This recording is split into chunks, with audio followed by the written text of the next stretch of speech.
بسم اللہ الرحمن الرحیم نحمدہ ونصلی علی رسولہ الکریم۔ سب سے پہلے تو میں اللہ عز و جل کی بارگاہ میں سجدہ شکر بجا لاتا ہوں کہ اس نے مجھے نیو کالج چنئی کی جانب سے 2 روزہ بین الاقوامی اردو ویبینار بعنوان اردو کی شعری و نثری اصناف میں شرکت کا موقع عنایت کیا۔ اس شاندار 2 روزہ عالمی ویبینار کے کامیاب و منفرد انعقاد پر میں تمام صدور صاحبین، مہمانان خصوصی و اعزازی، مقالہ نگاران، سامعین و ناظرین اور بالخصوص نوشہ محفل جناب ڈاکٹر طیب خرادی، صدر شعبہ اردو، نیو کالج چنئی کی خدمت میں دل کی عمیق گہرائیوں سے مبارکباد پیش کرتا ہوں۔ اس وقت سامعین کی خدمت میں وہ مقالہ مکمل پیش کیا جا رہا ہے جس کے ویبینار میں وقت کا لحاظ کرتے ہوئے صرف چند نکات پیش کیے گئے تھے۔ التفات فرمائیں۔ آپ کی خدمت میں ایک مقالہ پیش ہے جس کا عنوان ہے علامہ شبلی سفرنامہ روم و مصر و شام کے حوالے سے، یعنی یہ علامہ شبلی کا واحد سفرنامہ ہے اور اس سفرنامے کے حالات شبلی نے اپنے قلم سے دنیا کی نظر کیے ہیں، یہ آپ کی خدمت میں پیش ہے۔ علامہ شبلی آسمان ادب کے اس درخشندہ ستارے کا نام ہے جو اپنے ہمسایوں میں رہتے ہوئے بھی ممتاز نظر آتا ہے۔ علامہ شبلی اپنے حسین و جمیل قلم سے دنیا ادب کو وہ سرمایہ دے گئے کہ ان کے گزرنے کے 100 سال بعد بھی آج ہم ان کو اپنے درمیان محسوس کرتے ہیں۔ اسکول، کالج، یونیورسٹی اور دینی مدارس تو چھوڑیے، شاید ہی کسی صاحب علم کا کتب خانہ ان کی یادوں سے خالی ہو۔ ان کے قلم کی جولانی نے زمانے میں ایک ہنگامہ برپا کر دیا تھا۔ آپ نے جب اسلاف کے کارناموں کے ذریعے سے شکست خوردہ ملت کے مردہ جسم میں نئی جان ڈالنے کا ارادہ کیا تو ہیروز آف اسلام لکھنے کا سلسلہ شروع کیا اور اپنے ملک میں تاریخی سرمایہ پر نظر ڈالی تو انہوں نے محسوس کیا کہ جس کام کے کرنے کا انہوں نے عزم کیا ہے یہ سرمایہ کسی بھی طور پر ان کے لیے کافی نہیں ہو سکتا۔ چنانچہ اسی خیال نے ان کو روم و مصر و شام کے سفر پر مجبور کیا تاکہ اسلامی تصنیفات کے باقیات جو وہاں رہ گئے تھے اس سے استفادہ کیا جا سکے۔ چنانچہ آپ نے رمضان المبارک سن 1309 ہجری اور 1892 عیسوی میں رخت سفر باندھا۔ اتفاقاً اسی سفر میں پروفیسر آرنالڈ بھی آپ کے ساتھ تھے اور برنڈزی تک ساتھ رہے۔ آپ نے پہلے قسطنطنیہ کا قصد کیا، پھر بیروت یعنی شام ہوتے ہوئے مصر پہنچے اور پھر ہندوستان واپس ہوئے۔ اس وقت تک ہندوستان میں ہوائی جہاز کے سفر کا آغاز بھی نہیں ہوا تھا اور سب سے آسان اور جلدی سفر سمندری سفر ہی تھا۔ چنانچہ علامہ شبلی رحمۃ اللہ علیہ نے اسی کو اختیار کیا اور 1 مئی سن 1892 کو جہاز نے ممبئی کے ساحل سے قریب 12 بجے لنگر اٹھایا اور شبلی رحمۃ اللہ علیہ نے بسم اللہ مجریہا و مرساہا پڑھ کر ہندوستان کو خدا حافظ کہا۔ سفر کے آغاز میں جہاز میں ہونے والی طبعی تکلیفوں کا ذکر کرتے ہوئے وہ لکھتے ہیں، جہاز کی حرکت اول تو چندہ ناگوار معلوم ہوئی، لیکن شام کے قریب طبیعت متغیر ہونی شروع ہوئی۔ رات کا کھانا کھا کر سو رہے، صبح کو آنکھ کھولی تو عجیب کیفیت تھی، درد سر اور متلی کی ایسی سخت تکلیف تھی جو کسی طرح بیان میں نہیں آ سکتی۔ دونوں دن غشی کسی حالت رہی، پھر 2-3 دن گزرے اور طبیعت سنبھلی تو علامہ شبلی اس کیفیت کو لکھتے ہیں، ہم سنا کرتے تھے کہ سمندر کی ہوا تندرستی کے لیے نہایت مفید ہے۔ در حقیقت جہاز کا سفر علاجوں کا ایک علاج ہے۔ میں جہاز پر سوار ہونے کے وقت تک ضعیف اور مزمحل تھا، لیکن روز بروز چاق و چست ہوتا گیا۔ طبیعت کو ہر وقت نشاط رہتا تھا اور بھوک خوب لگتی تھی۔ ہم لوگوں کو 5 وقت کھانا ملتا تھا، یعنی صبح کو 8 بجے چائے، بسکٹ، دودھ، 11 بجے معمولی کھانا جس میں متعدد قسم کے سالن ہوتے تھے، 1 بجے ٹفن، 5 بجے ڈنر، جس میں معمولی گوشت کے علاوہ مرغ، بط اور کبوتر یعنی ہر قسم کی پڈنگ، تر اور خشک میوے ہوتے تھے۔ کبھی کبھی برف کی قلفیاں بھی ہوتی تھیں۔ رات کو 9 بجے چائے اور مکھن۔ ہر وقت کا کھانا پیٹ بھر کھاتے تھے اور سب ہضم ہو جاتا تھا۔ بیروت اور سائپرس سے ہوتے ہوئے 20 مئی سن 1892 صبح کے وقت 20 دن بعد قسطنطنیہ پہنچے اور ایک شامی سفری دوست کے ہمراہ سرائے میں جا کر ٹھہرے، پھر باب عالی کے پاس ایک عمدہ مکان کرائے پر لے لیا۔ بعد ازاں اس سفر کے حالات انہوں نے ایک قصیدے میں قلم بند کیا ہے جو کہ فارسی زبان میں لکھا گیا ہے۔ قسطنطنیہ میں علامہ شبلی نے 3 مہینے قیام کیا اور جس تفصیل کے ساتھ وہاں کے حالات بیان کیے وہ اس مختصر مقالے میں تو جگہ نہیں پا سکیں گے، البتہ ان عنوانات کی جو ذیلی سرخیاں لگائی ہیں ان سے ان کے قلم کی جامعیت کا پتہ چلتا ہے۔ نمونے کے طور پر کچھ سرخیاں درج ذیل میں درج کی جاتی ہیں، یعنی علامہ شبلی نعمانی رحمۃ اللہ علیہ نے جو سرخیاں لگائیں اور اس کے عنوان کے تحت جو انہوں نے لکھا ہے وہ آپ کی خدمت پہ پیش ہے۔ سرخی کا نام ہے موجودہ حالت۔ اس کے عنوان کے تحت آپ نے لکھا، آبنائے باسفورس کے کنارے آباد دونوں شہروں استنبول اور ہیرا کا ذکر کیا گیا ہے۔ دوسری سرخی، موقع و منظر کی خوبی۔ اس سرخی کے تحت استنبول شہر کی خوبصورتی کو بیان کیا گیا ہے۔ تیسری سرخی، وسعت تمدن۔ شہر کی تمام مساجد، مدارس، کالج، کتب خانے، خانقاہیں، چھاپے خانے اور حماموں کی تعداد کا ذکر ہے۔ اور چوتھی سرخی قہوہ خانے کے تعلق سے لکھتے ہیں، قہوہ خانوں کی تعداد، خوبصورتی، سلیقہ مندی اور ہر قسم کی شربت، چائے اور قہوہ وغیرہ کی ہمیشہ فراہمی کے علاوہ یہاں پر اخبارات بھی دستیاب رہتے ہیں۔ شبلی کہتے ہیں، قسطنطنیہ اور مصر میں ہمیشہ شام کے وقت دوستوں کے ساتھ قہوہ خانوں میں بیٹھا کرتا تھا۔ اس سے شبلی نعمانی رحمۃ اللہ علیہ کی زندہ دلی اور ان کے گرمی محفل کے ہونے کا اندازہ ہوتا ہے۔ یورپین اور ایشیائی تمدن کے تحت یورپی اور ایشیائی تمدن کی خوبصورت تصویر کھینچی ہے کہ یورپی کس طرح صاف ستھرے اور متمدن ہیں اور دوسری طرف استنبول کے مسلمان اتنے ہی بے تمدن۔ آگے لکھتے ہیں چھٹی سرخی میں، عمارتوں کی وضع۔ یہاں کی عمارتوں کے 3 منزلہ اور 4 منزلہ ہونے کا ذکر ہے اور تمام تر عمارات لکڑی کے ہیں، حتیٰ کہ امراء اور پاشاؤں کے محل بھی لکڑی کے ہیں۔ 7ویں سرخی، آب و ہوا۔ نہایت ہی عمدہ، جاڑوں میں سخت سردی مگر گرمیوں میں موسم اس طرح خوشگوار ہو جاتا ہے کہ بیان سے باہر ہے۔ میوجات کے تعلق سے لکھتے ہیں، میووں کی کثرت اور ان کی خوش ذائقی کیا کہنے، انگور، خربوزہ، جام، سیب، مشمش یعنی ترکی کا خاص میوہ، سب کے سب سستے اور ارزاں ہیں۔ 9ویں سرخی میں لکھتے ہیں، لباس اور وضع قطع کے تعلق سے، لباس کی وضع قطع اس طرح ہے کہ کون مسلمان، کون عیسائی، کون یہودی کوئی پہچان نہیں ہوتی، کیونکہ سب لال ترکی ٹوپی پہنتے ہیں۔ البتہ مذہبی شخصیات کی پہچان یہ ہوتی ہے کہ وہ لال ٹوپی پر ایک سفید کپڑا باندھتے ہیں جس کو عربی میں لفہ کہتے ہیں۔ یہی اہل علم کی خاص علامت خیال کی جاتی ہے۔ 10ویں سرخی کے تحت لکھتے ہیں، جامع اور شاہی ایوانات۔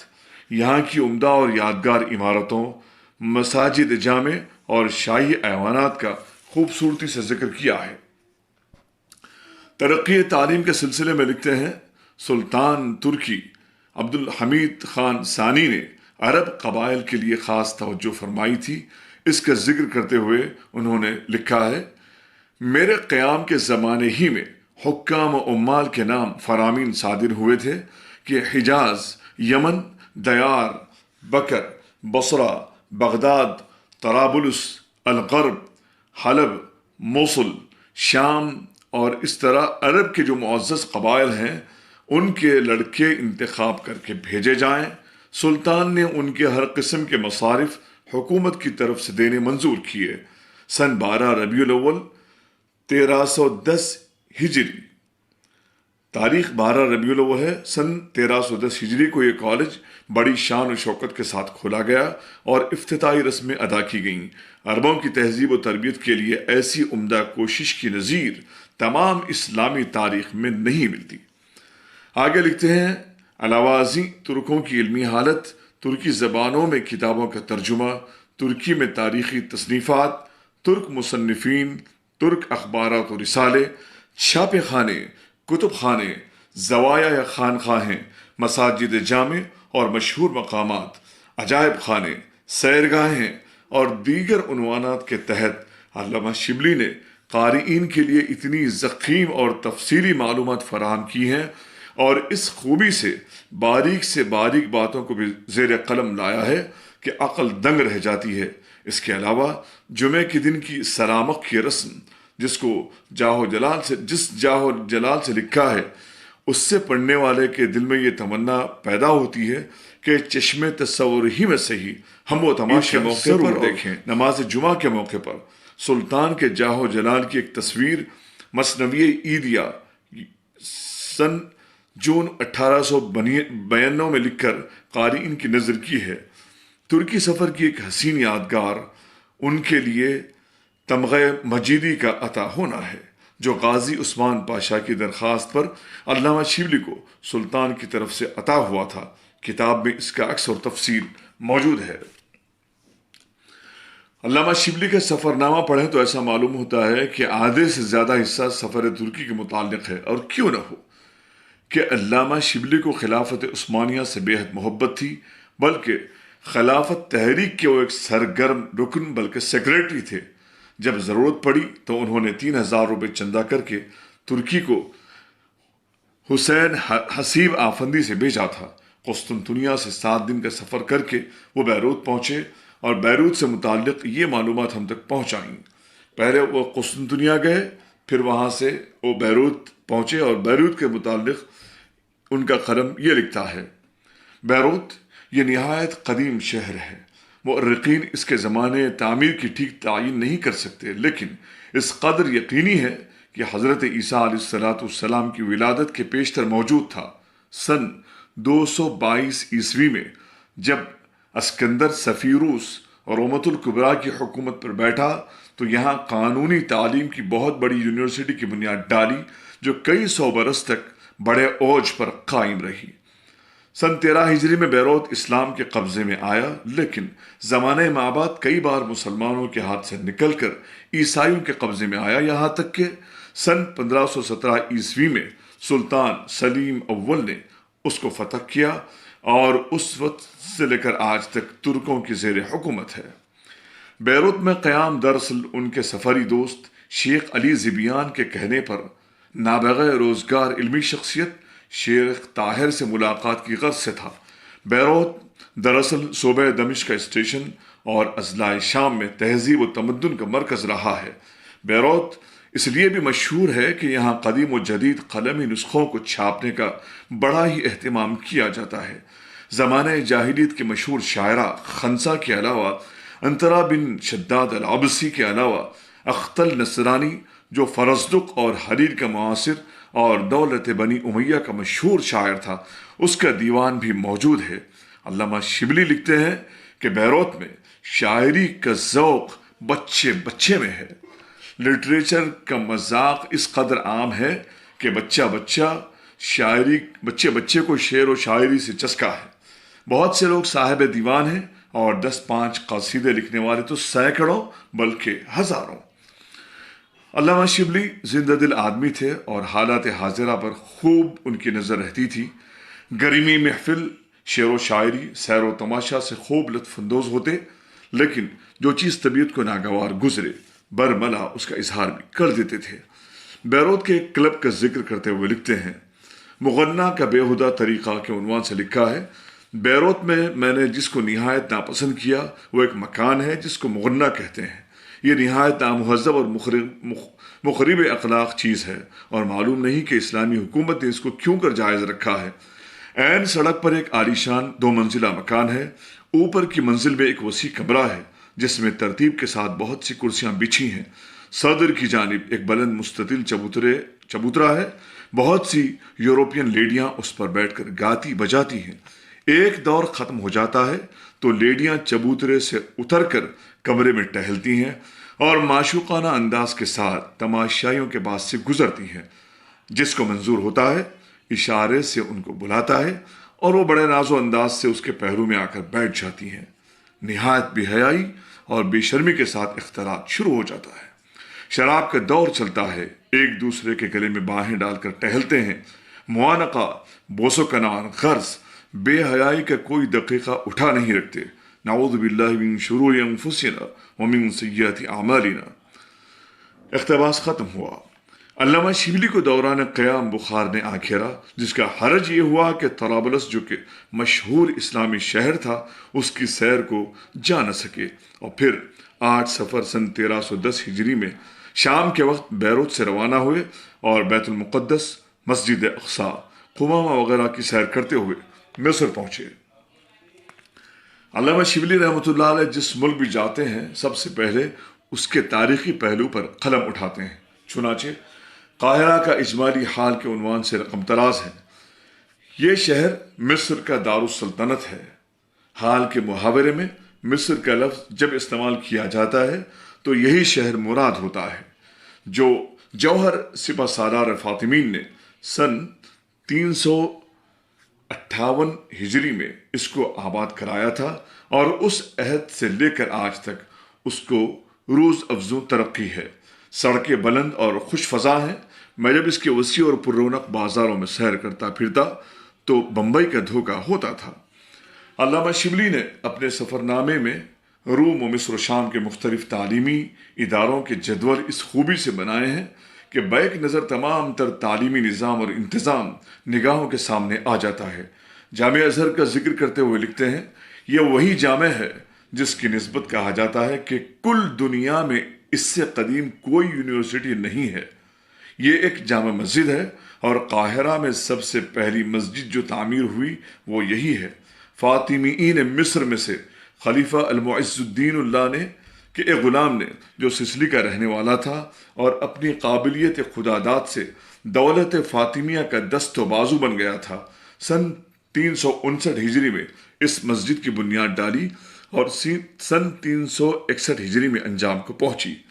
سن 378 میں خلیفہ عزیز باللہ نے مسجد سے متصل طالب علموں کے لیے کچھ مکانات بنوائے اور 35 طالب علموں کے لیے وظیفہ مقرر کیا۔ اس کے علاوہ علامہ شبلی نے اہم یادگاروں جس میں اہرام مصر، ابو الہول کا مجسمہ، قلعہ سلطان صلاح الدین ایوبی، چاہ یوسف، عجائب خانہ سجن یوسف، بی بی زینب جو کہ حضرت امام حسین کی بہن تھی ان کا مزار، اس کے علاوہ بی بی ام کلثوم، امام شافعی رحمۃ اللہ علیہ، امام لیث رحمۃ اللہ علیہ کے مقبروں کی بھی زیارت کی، اور تقریباً 3 مہینے یہاں بھی قیام رہا اور اس کے بعد ہندوستان واپس ہوئے۔